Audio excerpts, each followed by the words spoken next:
kronologi tidak bisa BAB selama 4 bulan. Prof. mengatakan, ini mau ditangani secara medis atau yang lain?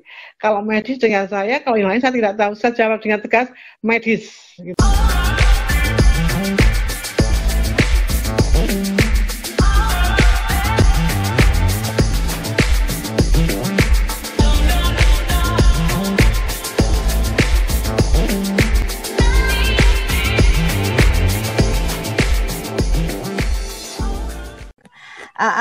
Sahabat Ostomit ini sudah bergabung dengan kita, ya Pipit? Sudah bergabung dengan kita Mbak Ulan Ningrum, ini tinggalnya di Ungaran, Ron. Jadi Ron di Jepara, Mbak Ulan ini di Ungaran. Jadi selamat malam Mbak Ulan, selamat gabung. Bagaimana sehat Mbak Ulan? Ya, selamat malam Ibu. Selamat malam Ibu, selamat malam Mas Roni, selamat malam Mbak Pipit. Ya, selamat malam Bu. Nah, tadi kita sudah bincang-bincang dengan Roni mengenai, karena Roni ini kan 2 stoma ya, stoma untuk BAB sama stoma untuk BAK. Nah, ya. Tadi Roni juga sudah memberikan tips, triknya untuk ostomit yang lain, untuk menjalani hidup ini. Nah, sekarang gantian nih, Mbak Ulan nih, ayo Pit. Sekarang kita tanya-tanya sama Mbak Ulan nih, banyak cerita ini. Yang kemarin habis naik haji segala. Nah, ini kan luar biasa nih. Ostomit dengan kantong di perut bisa naik haji. Tidak masalah, tidak ada kendala. Nah, ayo. Silakan Pit. Boleh ditanya-tanya Pit. Halo. Halo Bu Ulan. Apa kabar Bu? Iya, selamat malam Mbak Pipit. Ya, alhamdulillah baik-baik saja. Iya, Bu Ulan ini ada di Ungaran ya, jauh sekali dari Jakarta. Bu, boleh nggak? Mungkin Ibu mau berbagi pengalaman sedikit nih tentang apa namanya? Ibu kira keras sedikit Mbak Pipit, suaranya keras sedikit. Halo? Halo ya. Terdengar nggak suara saya? Iya. Nah, iya Bu, boleh berbagi. Suaranya halus nggak terdengar. Iya Bu. Ya Bu, jadi boleh nggak berbagi pengalaman Ibu? Mungkin ketika boleh nggak berbagi Ibu ini mulai menjadi ostomit sudah berapa lama? Kemudian mungkin awalnya menjadi ostomit itu bagaimana? Dan mungkin perjalanan Ibu lah menjadi ostomit di awal-awal itu seperti apa? Boleh diceritakan, Bu? Halo? Iya, terima kasih Mbak Pipit. Ya. Halo, bisa dengar saya? Bisa dengar? Dengar. Bisa. Ya. Bisa dengar saya, Bu ya? Jelas. Mas Roni? Jelas. Iya, saya penyandang ostomit atau manusia berkantong itu sejak tanggal 20 Agustus 2011 dengan kronologi tidak bisa BAB selama 4 bulan. Selama 4 bulan nggak bisa BAB, kemudian saya konsultasi dengan putranya teman yang ahli virus di Jerman. Saya disarankan untuk datang ke Prof. Riwanto. Beliau adalah ketua tim dokter operasi saya. Prof. mengatakan ini diobservasi dulu. Setelah itu saya tidur di Elizabeth Semarang kurang lebih 1 minggu. 1 minggu, kemudian diambil lab. Kata Prof. labnya dikirim ke Australia. Nah, sampai lab ke Semarang, kembali ke Semarang, ternyata hanya 3 hari. Langsung Prof. mengatakan, ini mau ditangani secara medis atau yang lain? Kalau medis dengan saya, kalau yang lain saya tidak tahu. Saya jawab dengan tegas, medis. Gitu. Terus akhirnya Prof. bilang, oke, hari Senin ya. Enggak, saya maunya cepatnya. Besok pagi Prof. Oke, besok pagi persiapan hari ini sampai nanti malam puasa katanya. Nah, saya alhamdulillah Mbak Pipit, Mas Roni, pekerjaan saya banyak menggunakan penerbangan. Namun penerbangan paling jauh adalah saya ke Tanah Suci. 2 ke Jepang. 3 ke Brunei Darussalam. Itu tidak ada kesulitan atau masalah apapun. Baik di pesawat, landing maupun take off. Itu lancar-lancar selalu dan tidak ada gangguan pada kantong. Pecahlah, bocorlah, enggak sama sekali. Sehingga saya menunaikan ibadah di Tanah Suci pun dengan tenang dan lancar. Karena tidak ada kendala satupun di perut saya, walaupun saya manusia berkantung ya. Setelah itu, saya mengalami operasi lagi kemarin tanggal 9 Januari 2020 karena terjadi penyumbatan. Ya, sakitnya minta ampun. Di jalan pernah kantong tuh pecah. Jadi di mobil tuh ya bau, nggak kotor tapi bau. Itu tapi tidak masalah. Kemudian sampai detik ini saya memang selalu bersyukur. Bersyukur menikmati apapun yang diberikan Allah Ta'ala sehingga saya nyaman, aman, dan tidak pernah menyusahkan untuk saya sebagai penyandang osteomed. Kemudian setelah operasi sampai sekarang tuh lancar, untuk BAB lancar karena saya hanya BAB aja. Itu sampai sekarang nggak masalah. Kembali ke pekerjaan saya. Pekerjaan saya sejak 2000 setelah operasi 2012 itu saya ke Denpas ke Bali sebulan 3 kali menggunakan mobil. Sebulan 3 kali menggunakan mobil. Hari-hari senggang saya ke Palembang dengan menggunakan mobil. Itu pun tidak ada masalah. Setelah sampai lokasi saya kerja, Mas. Ibu kerja di situ kayak di stand ya. Itu bisa 7 hari 7 malam tuh nggak istirahat. Kita tidur di stand. Karena kemarin ada yang kolasi, wah enak naik pesawat kerja. Bukan. Itu hanya perjalanan sesaat aja. Apa yang saya kerjakan itu sebenarnya memberatkan, tapi tak anggap tidak, sehingga saya nyaman, aman, dan terkendali gitu. Kemudian kalau Semarang Bali itu jalannya bagus Ibu Mas Roni, Mbak Pipit. Jalannya mulus, tidak ada kemacetan, jalannya bagus. Karena sudah 10 tahun lebih saya mondar-mandir Bali. Kemudian ke Palembang. Palembang itu saya 2 hari 1 malam dengan jalan yang rusak berat. Hampir saya putus asa, rusak berat. Putus asa bukan karena perut, karena tetap saya berjalan menuju ke Palembang itu sebulan 2 kali. Itu perut pun tidak terganggu Mbak Bibit, tidak terganggu sama sekali, tidak sakit, tidak nyeri, tidak apapun itu. Itu tidak pecah juga di jalan. Mbak Ulan, sekali pernah pecah di jalan dan di hotel, Ibu. Ya, Mbak Ulan kalau boleh tahu ya. Mungkin saya tidurnya miring. Oh, ya. Kalau boleh tahu nih Mbak Ulan, itu dioperasi bocor stoma itu karena kanker. Kemudian Mbak Ulan menjalani kemoterapi enggak? Kemoterapi enggak, Bu. Atau radiasi? Saya menggunakan Selokda. Oh, kemo Selokda. oral ya. Oral. Itu ada efeknya. Biasanya Profri. Biasanya efeknya enggak ada. Apa? Oh, enggak. Karena Profri memeriksa pada waktu pakai Selokda, tangan saya Bu dilihat terus, diteliti dengan sungguh sama Profri. Bagus ya, tidak ada efek gitu. Jadi menggunakan Selokda kalau nggak salah sehari waktu itu habis operasi 8 kapsul itu loh Bu.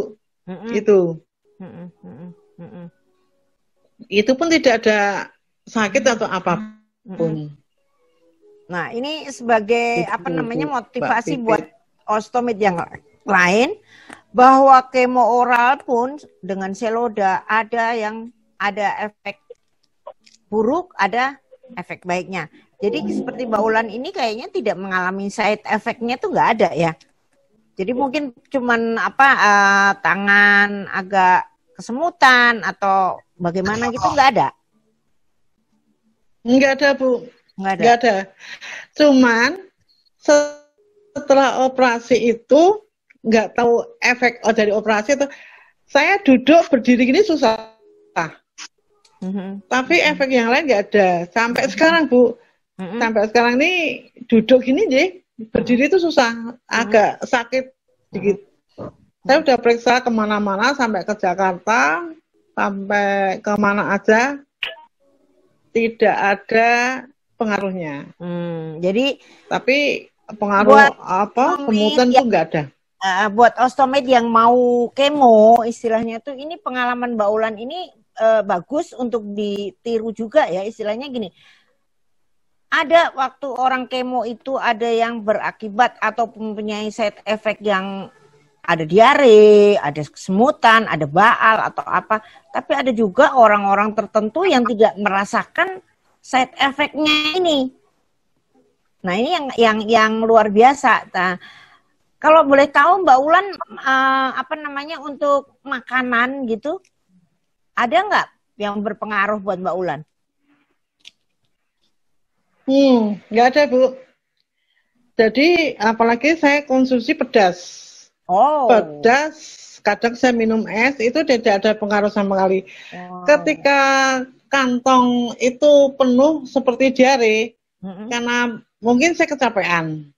Itu pun tidak siap saat nggak. Kecapean atau saya pekerjaannya jagasan. Kalau dimanapun itu, mungkin angin malam Bu. Itu baru istilah saya tuh nguras perutnya gitu. Ya udah tempat itu aja. Itu lain-lain nggak ada. Makanan semua saya makan semua, pedas, minum es juga nggak ada pengaruh. Berarti luar biasa sekali ini. Iya, mungkin memang semua orang reaksinya beda-beda ya. Orang-orang itu beda-beda reaksinya terhadap obat kemo, dan mungkin ini salah satu mungkin pengalaman Bu Wulan ini memang salah satu orang yang mungkin tidak merasakan banyak efek kemo ya. Cuman memang mungkin memang kemo itu kan pasti ada efek sampingnya, dan setiap orang reaksinya berbeda. Mungkin yang bisa dipersiapkan adalah seperti pengalaman Pak Roni adalah kayak nutrisinya ya. Nutrisinya supaya efeknya itu tidak terlalu buruk kayak gitu. Dan imunnya tetap tinggi. Oke, Bu Wulan ya. Bu, waktu mungkin Ibu ada nggak persiapan yang Ibu lakukan nih?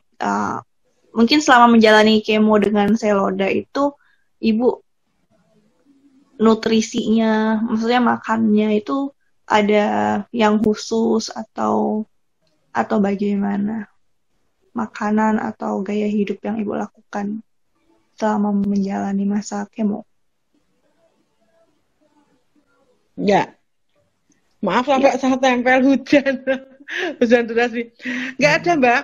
Jadi nutrisi khusus nggak ada, semua dari dokter. Jadi nutri khusus nggak ada, semua dari dokter, dari Prof. Riwanto itu. Kemudian tidak boleh olahraga. Tidak boleh olahraga, mengendarai mobil sendiri, apalagi sepeda motor. Apalagi jalan, istilah orang Jawa tuh gerunjal-gerunjal, ya itu nggak boleh. Terus makanan, nutrisi semua nggak ada, khusus nggak ada. Semua makanan saya makan, baik sayur, pedas, dan sebagainya. Terus nutrisi khusus nggak ada. Tapi tidak mengakibatkan efek apa itu nggak. Cuma lutut sekarang ini nggak tahu karena faktor usia. Karena ketika operasi itu umur saya 52 tahun. Sekarang operasinya sudah 10 tahun. Gitu Mbak Ufit. Oke. Nah Bu, tadi kan Ibu bercerita ya bahwa Ibu tuh sering banget bepergian ya.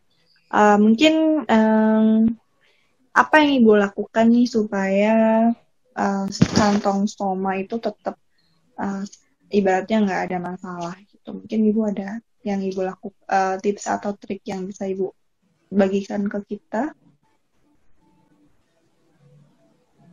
tentang pemasangan kantong yang Ibu lakukan. Saya menjaga kantong ini supaya tidak lepas. Satu, itu tak kasih apa Mbak, Hupavik apa ya itu? Oh iya. Hupavik. Plaster. Sekelilingnya kasih itu, saya satu mungkin awet ya, keduanya tidak lepas di jalan, khususnya ketika saya ketemu pejabat atau siapa di mana saya berada gitu. Kalau kentut memang nggak bisa ditahan Bu ya, karena betul. Tidak ada yang mengendalikan. Jadi ya punya, tapi teman-teman orari alhamdulillah sudah tahu semua gitu, menyadari ketika kita makan kan hening suaranya. Ketika dengan Pak Yusuf Kala atau Pak Habibie waktu itu bunyi, tapi beliau belum mengatakan tenang aja, nggak apa-apa, kita semua udah tahu katanya gitu. Jadi sempat sih merah pada muka malu gitu. Terus saya pernah nangis itu ketika pulang dari rumah sakit operasi pertama, itu berjam-jam di kamar mandi karena keluar terus kan. Terus ketika sudah tak bersihkan kantong, baru ditutup dulu yang kantong coklat ya Bu ya. Itu keluar lagi Mbak, keluar lagi saya nangis sejadi-jadinya. Lah ini tuh aku naik gini tuh aku nggak bisa kerja, nggak bisa aktivitas, nggak bisa apa. Ternyata hanya kali itu saja gitu. Sampai sekarang kalau misalnya terjadi seperti itu, biasa nggak apa-apa. Karena saya selalu bersyukur, saya syukuri, saya nikmati apapun pemberian Allah Ta'ala ini sehingga saya nyaman gitu. Dan memang sampai detik ini pun tidak ada gangguan apapun sampai saya melakukan penerbangan darat yang jauh, begitu jauh, paling jauh tuh Palembang dia karena jalannya rusak. Kalau Bali sih jauh, sama-sama jauh tapi jalannya bagus. Itu nggak ada masalah apa-apa sampai sekarang ini. Gitu Mbak Rifit. Tadi Ibu bilang ya, Ibu tuh pas awal-awal tadi sempat nangis waktu di kamar mandi itu. Nah, ada motivasi apa yang membuat Ibu jadinya akhirnya menerima kondisi Ibu misal yang waktu itu gitu? Ya, saya begini Mbak. Nggak mungkin lah Tuhan ini akan menguji saya seperti ini terus gitu. Nyawa saya aja dijaga, apalagi hal seperti ini gitu. Itu memang saya nangis sekali toh itu nangis. Kalau sekarang sih misalnya terjadi seperti itu biasa. Ya itu saya bersyukur aja, bersyukur. Nggak ada masalah ini dan ini tidak mungkin terjadi terus gitu. Ternyata kenyataannya benar.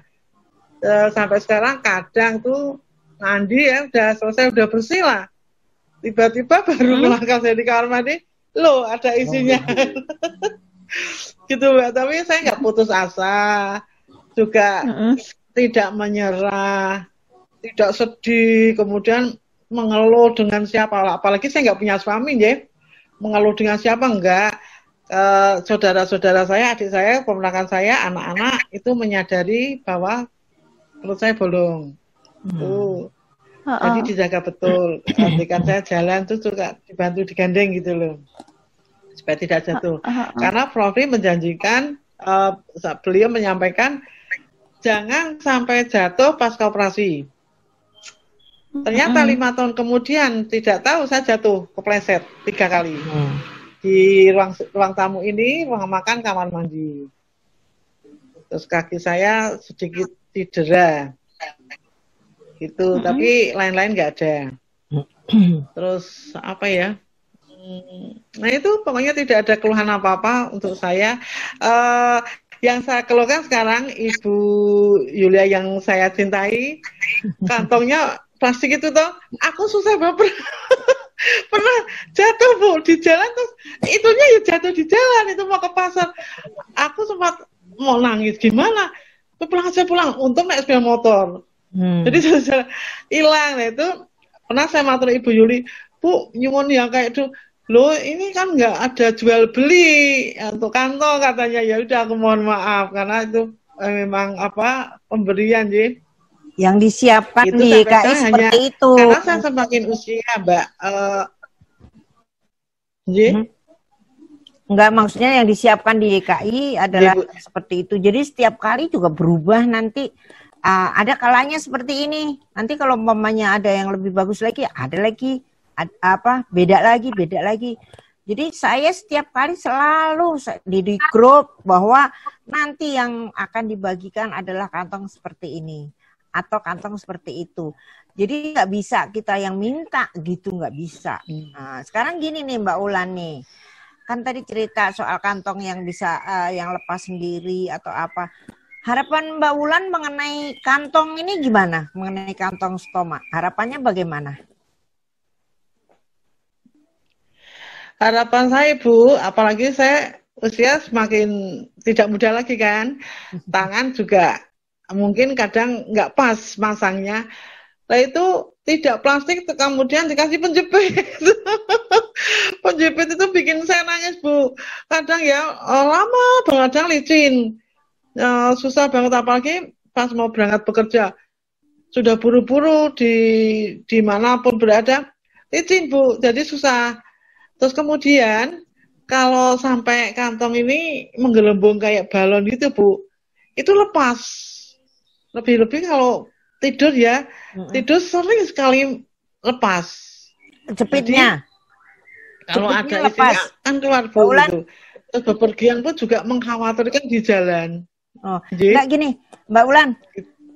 Yang lepas apanya? Jepitnya atau jepitnya yang lepas? Jepitnya, J. Jepitnya. Nah, tadi itu Roni ada kasih ide yang luar biasa tuh supaya tidak lepas. Tuh, Ron, tolong Ron. Kasih lihat lagi ke Mbak Ulan tekniknya Roni tuh dengan penjepit kertas itu lebih kuat. Coba deh, Ron. Gimana Ron? Bulan biasanya jepitnya ini ya, Bu. Modelnya gini. Plastik Mas. Plastik. Oh. Iya, itu plastik. Iya, ini plastik. Kalau saya sekarang pakai penjepit kertas ini, Bu. Binder clip ini, Bu. Itu lebih kuat. Jadi misalkan ini, Bu ya, kantongnya. Saya buat jadi 3. Bocot dulu, terus saya lipat. Kecil-kecil, Bu. Jepit. Selama ini saya pakai aman, Bu. Ini kuat. Nggak bocor itu? Nggak, aman. Dicoba Bu ya. Jepitnya kecil, clip. Saya pakai 2 kantong, mau pakai buat buang air kecil yang isinya air pun masih aman. Ini kan kalau di kantong kan gampang didapat Bu ya, di tempat fotokopi, klip-klip ini biasa ini. Yang kecil Bu ya. Kalau ini kan terlalu gede, yang kecil aja. Monggo dicoba. Nggak ketemu. Dicoba, Mbak Ulan dicoba. Siapa tahu memang di fotokopi Bu ya. Iya. Fotokopi atau ATK yang jual di tempat ATK. Ya. Klip apa binder klip ya? Aku adanya besar segini, nggak sebesar ini ya, Ron? Binder klip. Terlalu besar ya? Yang kecil ya? Iya. Walah, yang kecil nyari dulu aku nggak ketemu. Ini ukurannya ini yang 11 atau yang 07 itu aja. Oh, kecil sekali itu. Ya, yang ini aja agak gede. Nah. Jadi separohnya ini ya kalau nggak salah ya. Ini kalau ini terlalu betul. besar ya. Karena kalau terlalu besar pun sakit di paha kalau kita duduk kena. Ya, kan, betul. Jadi Mbak Ulan tadi udah lihat ya, Roni caranya dilipat-lipat ujungnya, terus dijepit gitu lebih kuat. Tadi yang Roni sampaikan tahu ya? Tahu. Maksudnya jadi supaya jepitnya nggak lepas atau nggak biasanya kan gampang patah tuh kalau yang plastik.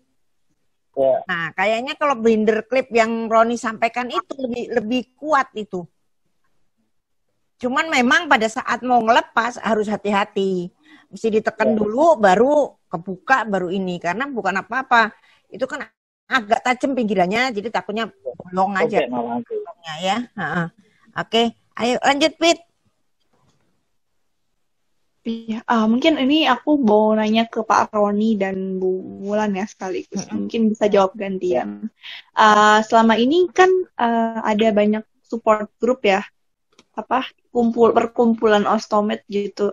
Sebenarnya menurut Bapak Pak Roni sama Bu Wulan seberapa penting sih sebenarnya memiliki support group dan join, maksudnya ikut support group itu seberapa penting, dan mungkin bisa ceritain manfaat apa aja yang Bapak sama Ibu peroleh dari adanya support dari support group. Yuk, siapa dulu? Mbak Ulan dulu apa Roni dulu? Bu Ulan dulu, monggo. Nah, Mbak Ulan monggo. Mau dulu Mbak Pipit, sini hujan agak terganggu, makanya saya tempel ke telinga. Mau dulu Mbak Pipit. Oh iya.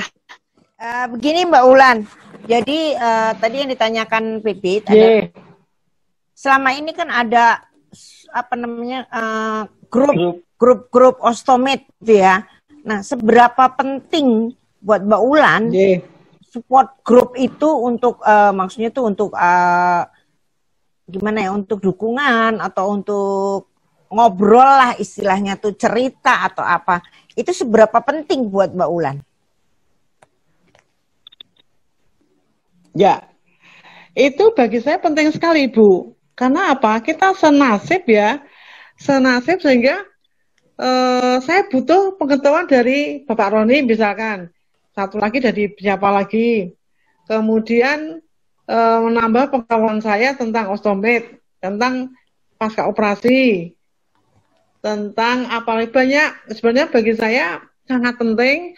Namun sayang kalau kita pertemuannya di Jakarta, apalagi di era ini kan saya hanya baca saja bisanya karena nggak ada izin dari wilayah RT sini untuk keluar gitu.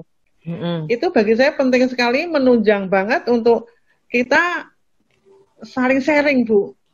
Saling sharing tentang kantong itu bagaimana. Kemudian ada masukan kan, kayak contohnya tadi Mas Roni ada penjepit itu. Ini padahal malam ini kita ada pengetahuan dan pengalaman lagi kan buat saya, bisa dipraktekkan besok pagi. Nah itu Bu. Jadi bagi saya amat sangat penting untuk kumpulan itu. Kalau Roni?